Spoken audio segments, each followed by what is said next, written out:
Hello, and welcome back to Baby Elias's Stories. We now return to Around the World in 80 Days by Jules Verne. Chapter 1, in which Phileas Fogg and Passepartout accept each other, the one as master, the other as man.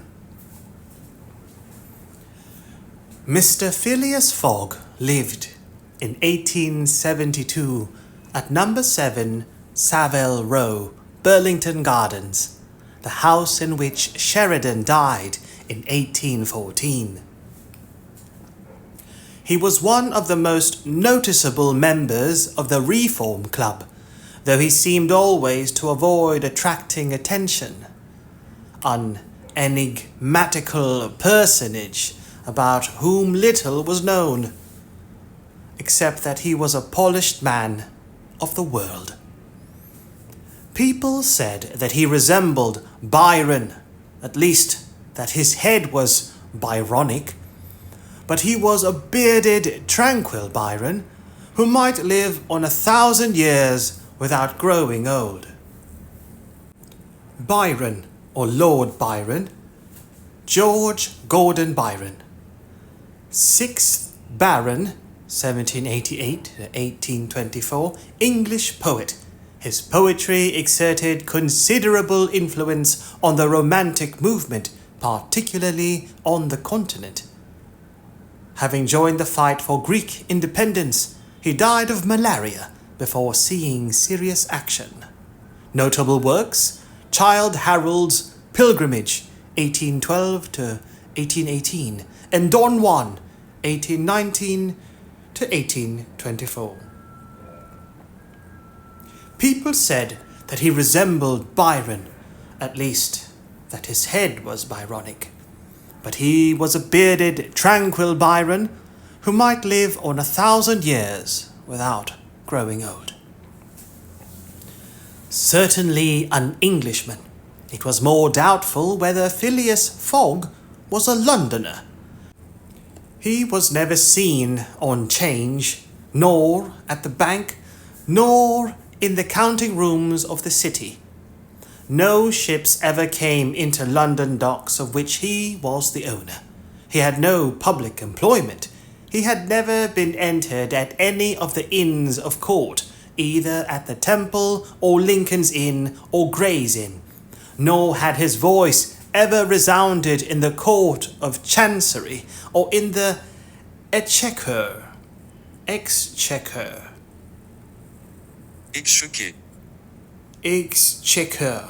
or the Queen's Bench. Exchequer, a royal or national treasury, or in the Exchequer, or the Queen's Bench, or the ecclesiastical courts.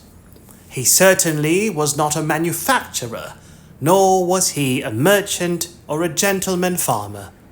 His name was strange to the scientific and learned societies, and he never was known to take part in the sage deliberations of the Royal Institution or the London Institution, the Artisans' Association, or the Institution of Arts and Sciences. He belonged, in fact, to none of the numerous societies which swarm in the English capital, from the Harmonic to that of the entomologists, founded mainly for the purpose of abolishing pernicious insects.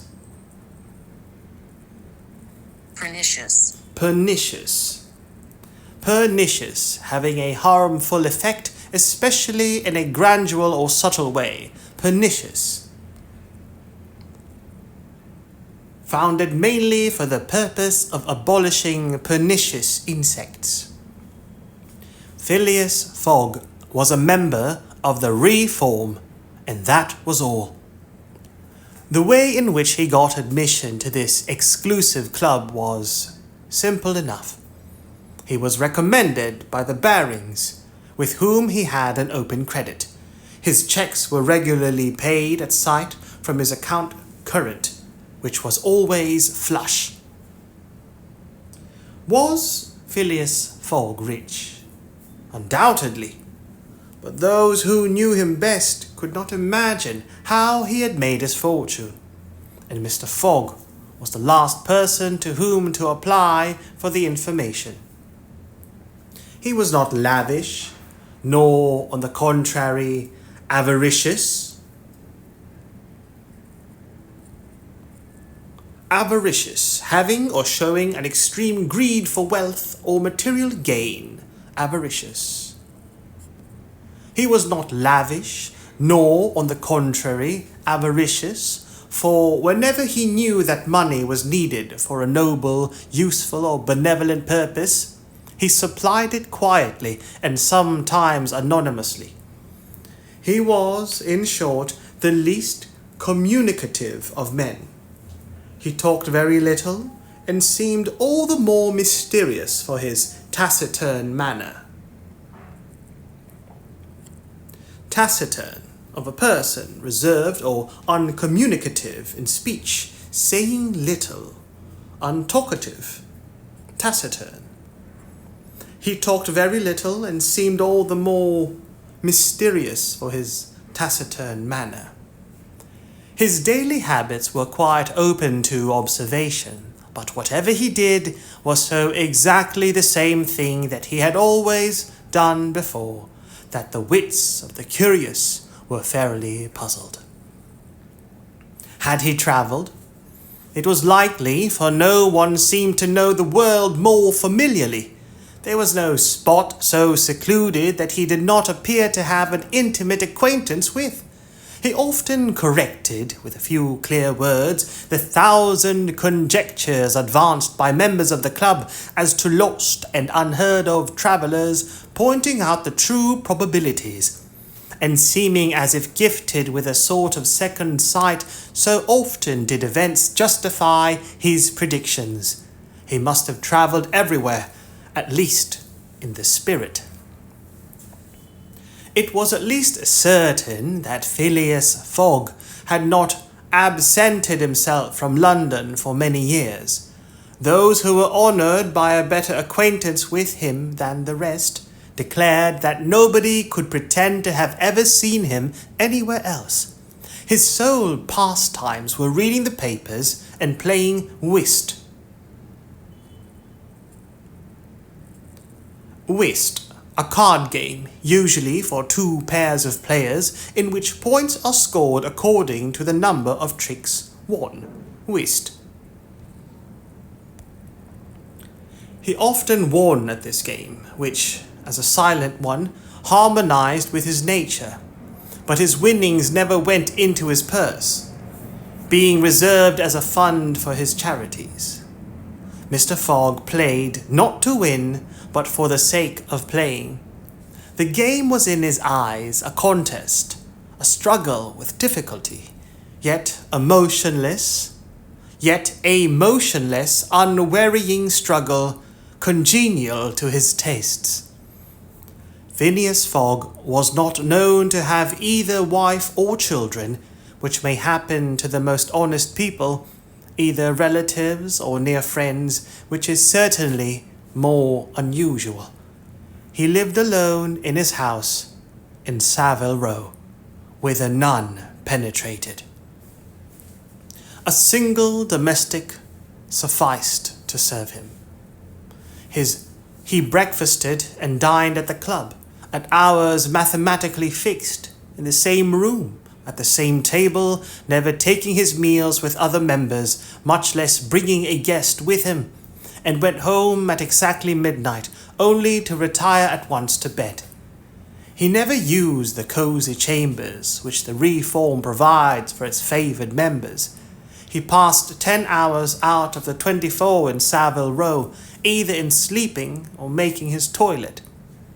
When he chose to take a walk, it was with a regular step in the entrance hall, with its mosaic flooring, or in the circular gallery with its dome supported by 20 red porphyry Ionic columns. Porphyry. Porphyry. Porphyry, a hard, ingenious rock containing crystals, usually of feldspar, in a fine-grained, typically reddish ground mass. Porphyry. With its dome supported by 20 red porphyry Ionic columns, and illumined by blue painted windows. Illumined.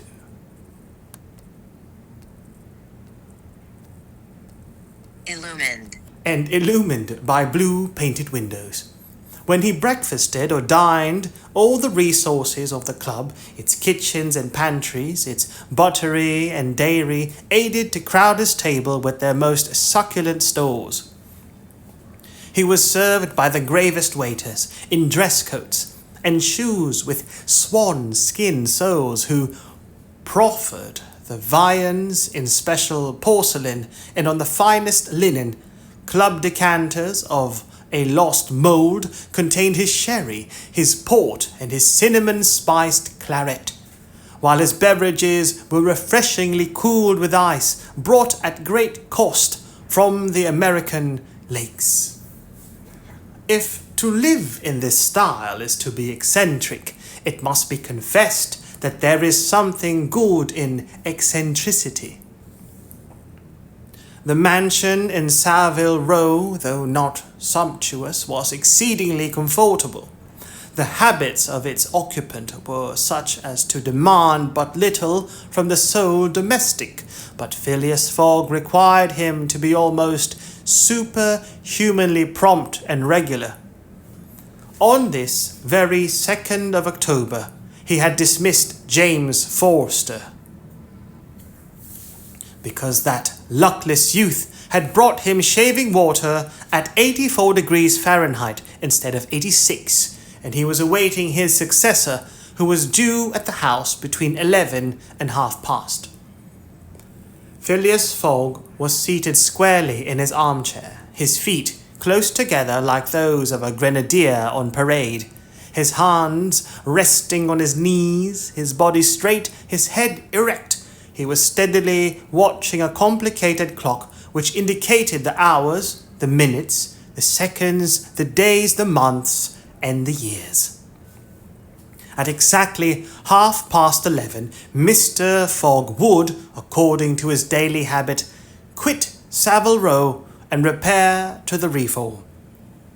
A rap at this moment sounded on the door of the cosy apartment where Phileas Fogg was seated, and James Forster, the dismissed servant, appeared. "The new servant," he said. A young man of 30 advanced and bowed.